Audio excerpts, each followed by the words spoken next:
Hi guys, on today's video we'll talk about why institutions need liquidity. And here, retail traders often trade small position sizes and large financial institutions don't have that luxury, right? When they want to buy or sell, they often need much more liquidity. But why? That's what we're about to find out. So, you're wondering who the institutional traders are. The bank, the hedge funds, the asset managers, the investment managers, the pension funds, the insurance companies, the large investment firms. These are all institutional traders and they often manage a very significant amount of capital, right? And why is liquidity important to them? Imagine you want to buy one apple. That's easy, right? You can get to buy one apple. It's easy, it's just an apple. But imagine if you want to buy 10 million apples. You can't buy 10 million apples from one seller. So you would always need a large number of sellers to buy 10 million apples. Even if you get a company that sells millions of apples to you, they wouldn't be able to sell 10 million apples to you. So you need multiple sellers to buy 10 million apples, right?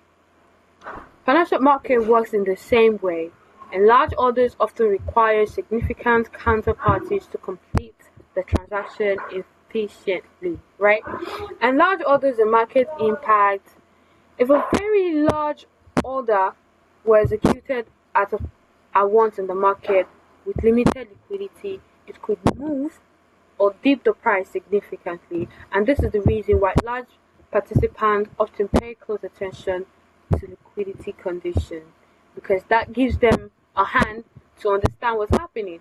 So if a large number of liquidity is taken out or sold, which is taken out a large amount of money, price usually dips, and that alone is a sign that money has been pulled out of the market, liquidity has been taken out, and it's a sign, right? And this is why I would say it's important to understand all of this, especially liquidity. It's a very big concept that most people never get to fully understand, but it's very simple because you just have to think of it from real term and then make it applicable to your chart, and that would actually help you.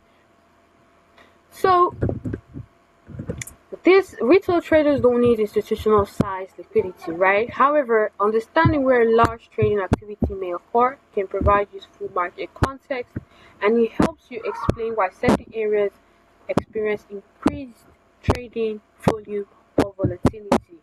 Now, a common misconception is that institutions always target individual retail traders. Right? And in reality, institutions have many objectives, and these are managing client portfolio, hedging risk, executing investment strategies, and providing market liquidity, right? Their focus is generally on managing large positions efficiently rather than reacting to signals retail traders take, right? So instead of trying to predict what institutions are going to do, I want you to focus highly on your market structure, liquidity, confirmation, and most importantly, manage your risk efficiently, right?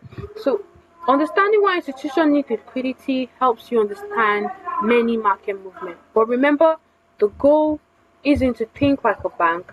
Your goal is to understand the market well enough to make disciplined and well-informed trading decisions, right? Not to think like the bank. To use this as an edge to understand why price moves the way it does, when it does, and how to take advantage of this, right? That's exactly why you need to understand this concept well enough. And that'll be all right on why institutions need liquidity while trading. So don't forget to like, share, and subscribe, and stay tuned, because this is my last video in my liquidity series. You can check that out, and I'll see you guys in the next video.